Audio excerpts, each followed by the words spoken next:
Hello students, welcome to सेफिया online classes. कैसे हैं आप सभी स्टूडेंट्स? मैं आशा करता हूं कि आप बहुत अच्छे से होंगे। तो आज की इस वीडियो में मैं आपको आनुवंशिकता वातावरण का टॉपिक टीच करने जा रहा हूं स्टूडेंट्स। और ये टॉपिक हमारा 3 पार्ट में कवर होगा। इसमें 2 पार्ट जो रहेंगे वो थ्योरी के रहेंगे और थर्ड पार्ट में हम आपको इसके 50 इंपॉर्टेंट क्वेश्चंस डिस्कस करेंगे। चलिएगा, आज हम पहले पार्ट में आपको बताते हैं कि आनुवंशिकता क्या होती है। आनुवंशिकता वातावरण दोनों का बालकों के विकास में महत्वपूर्ण योगदान होता है।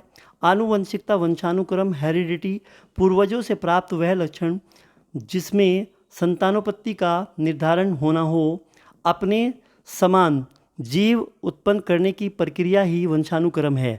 वंशानुक्रम अंग्रेजी के हेरिडिटी शब्द का हिंदी रूपांतरण है, जिसकी उत्पत्ति हेरिटेज शब्द से मानी जाती है, जिसका शाब्दिक अर्थ विरासत होता है। अतः पूर्वजों से प्राप्त गुणसूत्रों का पीढ़ी दर पीढ़ी संतानों में स्थानांतरण होना ही वंशानुक्रम कहलाता है।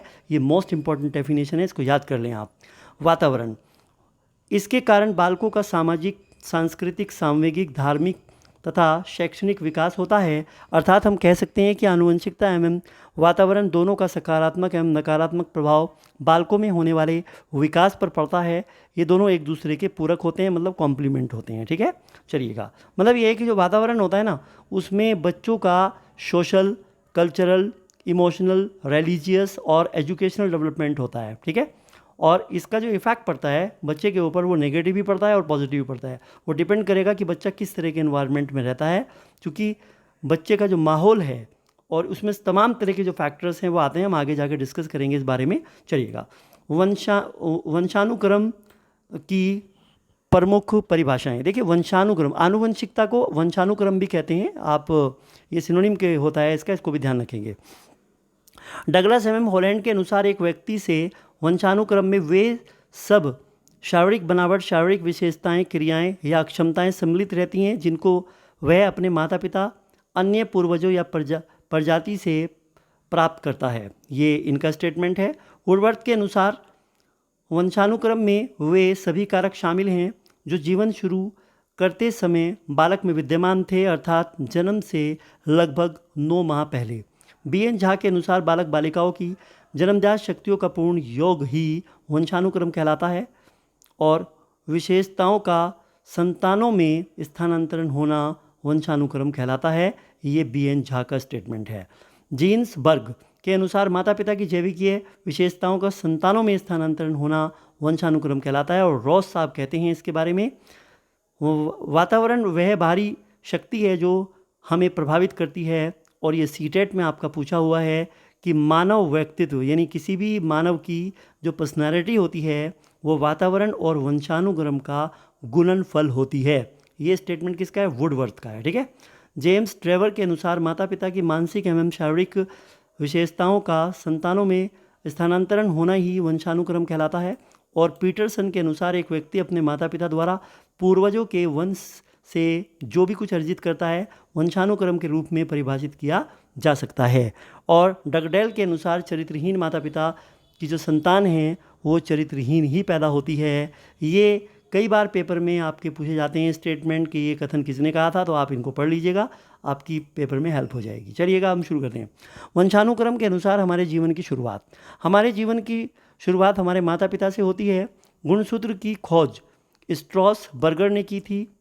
इसका नामकरण वॉलेडियर ने किया, अर्थात इसे गुणसूत्र क्रोमोसोम सबसे पहले कहने वाले जो वैज्ञानिक थे वो वॉल्डियर थे और इसकी खोज करने वाले थे स्ट्रॉस बर्गर। ये बहुत बात आपको याद रखनी है, ये आपका यूपी टेट में क्वेश्चन पूछा हुआ था। चलिएगा, माता मतलब कि जनन कोश, यानी माता के जनन कोश में, जनन कोश को हम मातृकोश भी कह सकते हैं और इसे हम अर्धकोशिका भी कह सकते हैं।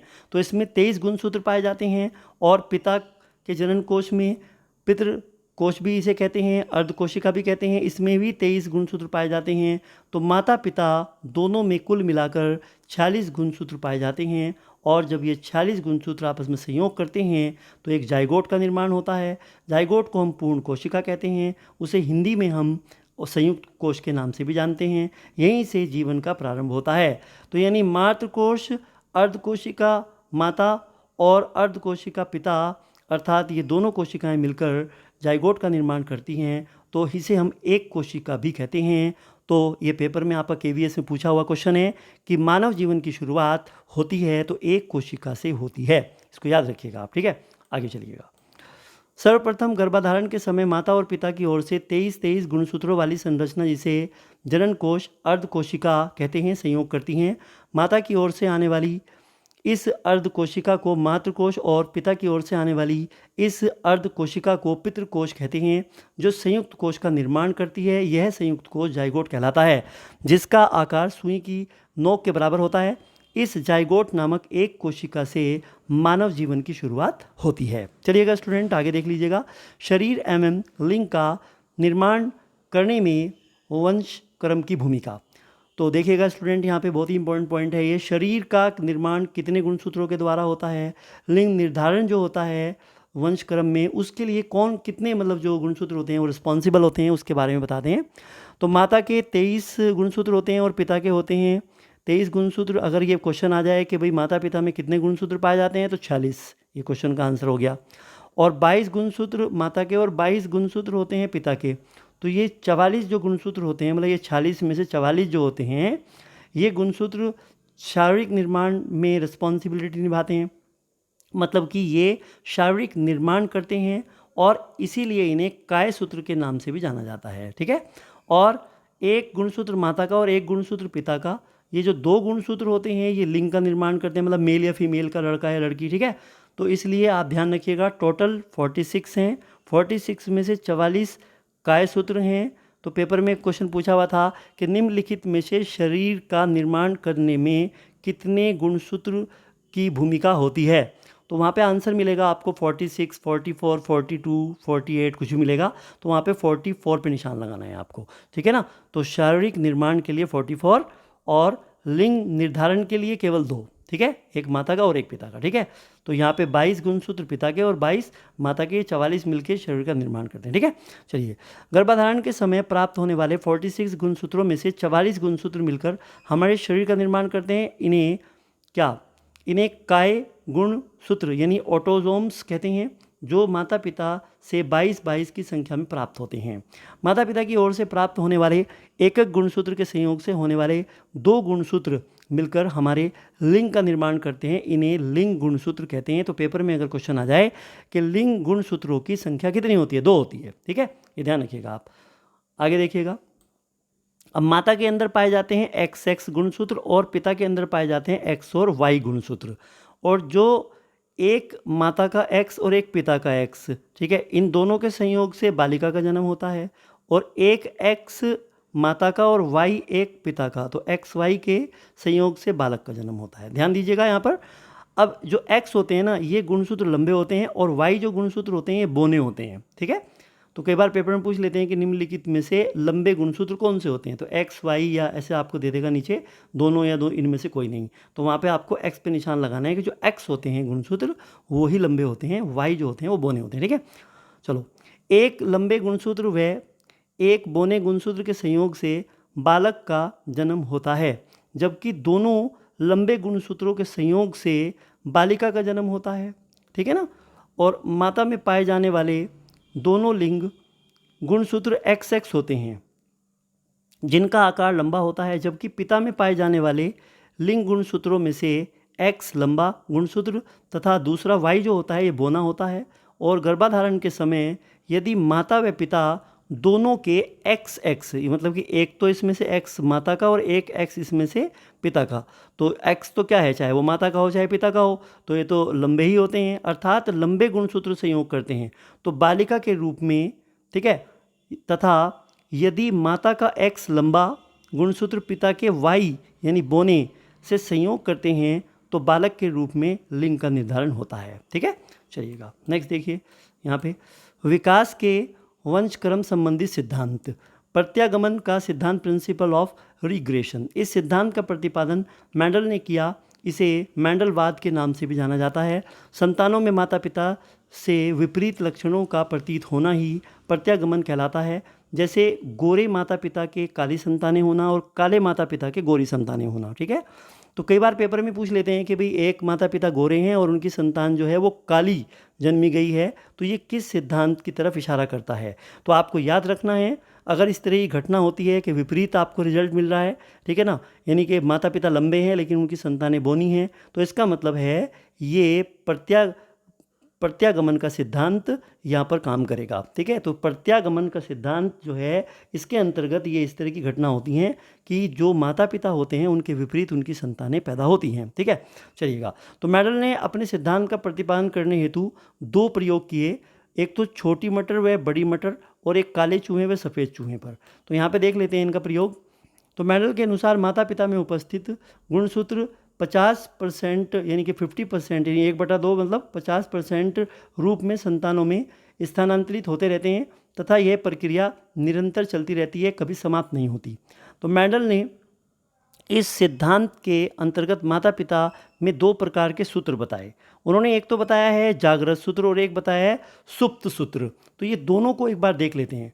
तो यहाँ पर देखिएगा, जागृत सूत्र माता पिता की निषेचन की क्रिया के दौरान अगर जागृत सूत्र सक्रिय हुए तो संतानें माता पिता के समान ही पैदा होंगी। मतलब इसका उदाहरण रहेगा कि लंबे माता पिता की संतान लंबी ही पैदा होंगी, गोरों के गोरी होंगी, कालों के काली होंगी। मतलब जैसे माता पिता होंगे वैसी ही उनकी संतानें भी होंगी अगर उनके अंदर जागृत सूत्र क्या है, सक्रिय हो जाते हैं। तो पेपर में इस तरह से क्वेश्चन घुमा के आता है, तो नॉलेज ले लीजिएगा, आपको ये आसानी से हो जाएंगे क्वेश्चन। ठीक है, और सुप्त सूत्र अगर सक्रिय हो जाते हैं, ठीक है ना, माता पिता की निषेचनी क्रिया के दौरान, तो फिर क्या होता है, तो माता पिता से विपरीत लक्षणों वाली संतानें जन्म लेती हैं, अर्थात लंबे माता पिता की संतानें बोनी होती हैं।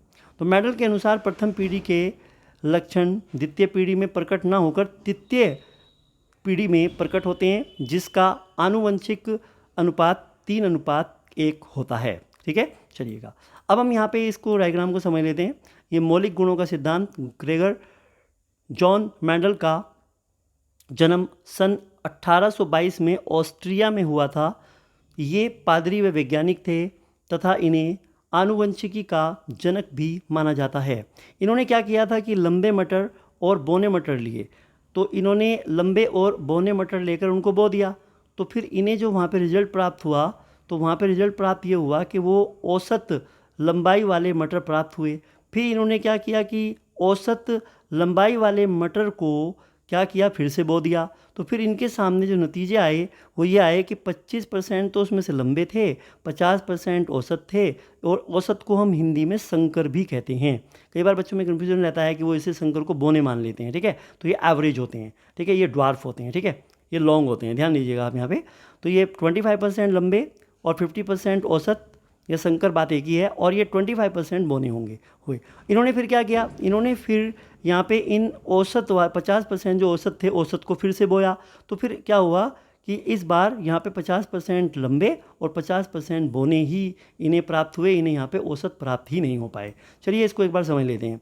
मेंडल ने लंबे पौधे वाले और बोने पौधे वाले मटर के बीजों को एक साथ बोया तथा फिर उन्होंने जो परिणाम प्राप्त किए उनमें देखा गया कि प्राप्त होने वाली अगली पीढ़ी के पौधे क्या थे, वो औसत लंबाई के थे।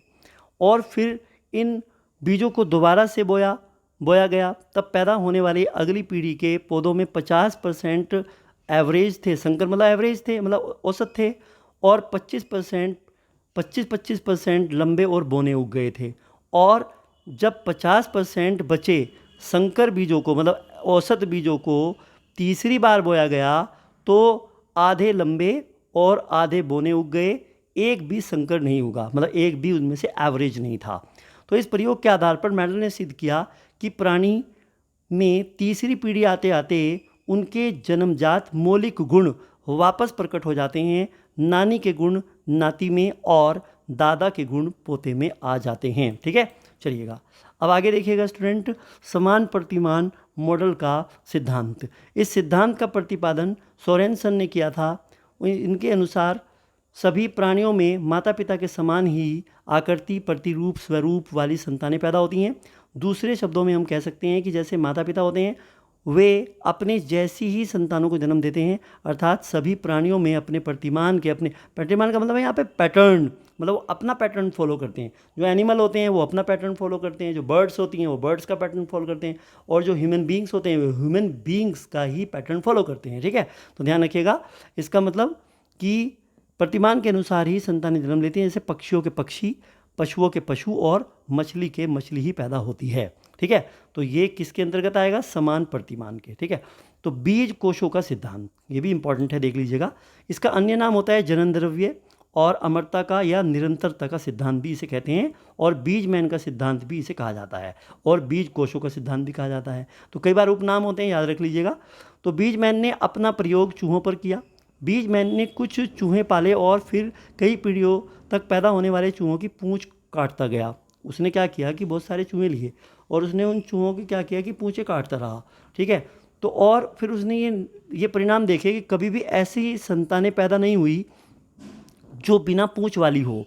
तो इस प्रयोग के आधार पर बीजमैन ने सिद्ध किया कि माता पिता से जनन द्रव्य संतानों के रूप में निरंतर बना रहता है। माता पिता की मृत्यु के बाद भी संतानों के रूप के जीवन अमर है। मतलब उनका ये कहना है कि जो जीव द्रव्य होता है वो कभी नहीं मरता, वो अमर रहता है, और वो एक जीवन के रूप में, एक जीव द्रव्य के रूप में वो पीढ़ी दर पीढ़ी ट्रांसफ़र होता रहता है, मगर वो कभी समाप्त नहीं होता। इसीलिए इसे अमरता का सिद्धांत भी कहते हैं। बीजमैन ने अपने सिद्धांत का प्रतिपादन करने के लिए गर्भावस्था में 2 कोष बताए। एक तो उन्होंने बताया दैहिक कोष, जिसे हम ऊपर पढ़ चुके हैं, क्या है? शरीर का निर्माण। और इस दैहिक कोष में, यानी कि जो शरीर निर्माण में, जो मैंने आपको बताया था जो गुणसूत्रों की संख्या होती है वो कितनी होती है? वो 44 होती है। और लैंगिक कोष यानी लिंग का निर्धारण वो कितने गुणसूत्रों के द्वारा होता है? 2 के द्वारा होता है। टोटल कितने होते हैं? 46। ठीक है, ये सब मैंने आपको बता दिया है। जिस जीव द्रव्य से सजीवों की उत्पत्ति होती है वह जीव द्रव्य कभी समाप्त नहीं होता।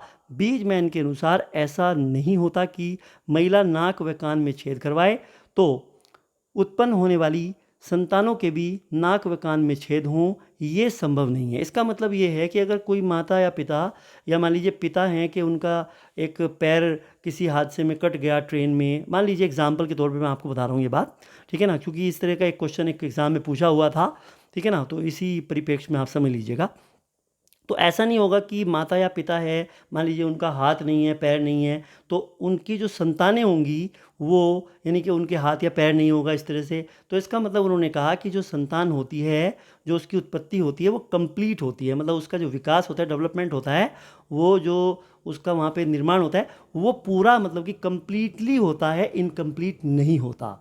ऐसा नहीं होता कि मतलब जो अगर एक चूहा है उसकी एक पूँछ आपने काट दी तो उसकी आने वाली जो संतानें हैं उनकी सबकी पूँछें गायब मिलेंगी, ऐसा नहीं होगा। मान लीजिए एक पिता है, उनका एक हाथ नहीं है, ठीक है ना, तो उनकी संतान है जो वो, उसका एक हाथ नहीं होगा, ऐसा नहीं होगा। इसका मतलब उन्होंने कहा कि इस तरीके से कभी भी नहीं होगा। हमेशा जो संतानें होंगी वो पूर्ण रूप से विकसित ही जन्मी जाएंगी, वो कभी भी मतलब कि अधूरी, मतलब कोई भी अंग उनका अधूरा नहीं होगा, ऐसा कभी नहीं हो सकता, ठीक है ना। तो बीज कोशों के सिद्धांत को ध्यान से करिएगा, यहाँ से क्वेश्चन बहुत आते हैं एग्जाम में। आगे देखिएगा, उत्पाद सूत्र की निरंतरता का सिद्धांत। इस सिद्धांत का प्रतिपादन फ्रांसिस गाल्टन ने किया था। गाल्टन के अनुसार माता पिता में उपस्थित उत्पाद यानी 50:50 यानी 50:50 के रूप में संतानों में स्थानांतरित होते रहते हैं, और ये प्रक्रिया निरंतर चलती रहती है, कभी समाप्त नहीं होती। डाल्टन ने अपने सिद्धांत का प्रतिपादन करने हेतु श्रेणी विधि का प्रयोग किया था, और इसे श्रेणी विधि का सिद्धांत या उत्पाद सूत्र की निरंतरता का सिद्धांत या गाल्टन का सिद्धांत के नाम से भी जाना जाता है, ठीक है। तो इन्होंने कहा जो सदैव घटते क्रम को प्रकट करती है। इन्होंने कहा था कि मान लो कि यहाँ पे ये 100% है, तो 1/2 यानी कि 50%, तो फिर आगे जैसे ये पीढ़ियाँ आगे चलती रहेंगी, इनमें जो गुण होंगे, राइट, इनमें जो गुण होंगे संतानों में, वो 50% इनमें आगे घटते क्रम में, मतलब वो 50-50% इनमें वो स्थानांतरित होते रहेंगे, जितनी भी पीढ़ी, ठीक है। इसका मतलब 1/2 का 50%, देखो 100, यहाँ पे 100 का आधा कितना हुआ? 1/2, 50%। अब इसका 1/2 का आधा कितना हुआ? 1/4, 25%। 1/4 का हाफ करो 1/8, है ना। तो ये जो है ना यहाँ पर स्टूडेंट, ये यहाँ पे 1 पॉइंट, यहाँ पे ना ये 12.5 है, ठीक है ना। तो इसको आप कभी 125 समझ लो, आई एम सॉरी टू से, क्योंकि यहाँ पे थोड़ा सा ये पॉइंट में मिस्टेक हो गई है, तो इसे आप कर लीजिएगा। तो यहाँ पे ये 12.5% है। ओके स्टूडेंट, तो कर लेंगे आप करेक्शन। तो 50%, 25% और ये 12.5% है, ठीक है ना। तो यहाँ पे ये पॉइंट लगा हुआ है, ठीक है। और ये थोड़ा सा टाइपिंग मिस्टेक है। और फिर इसके बाद में 6% और ये 3% और ये 1.5%। तो इस तरीके से घटते क्रम में रहेगा, मगर ये 50-50% स्थानांतरित गुण होते रहते हैं। इस तरह का इन्होंने अपना सिद्धांत दिया था। चलिएगा अगली वीडियो में हम इससे जुड़े हुए कुछ और सिद्धांत भी पढ़ाएंगे आपको। Thank you so much. इस वीडियो में इतना ही। All the best.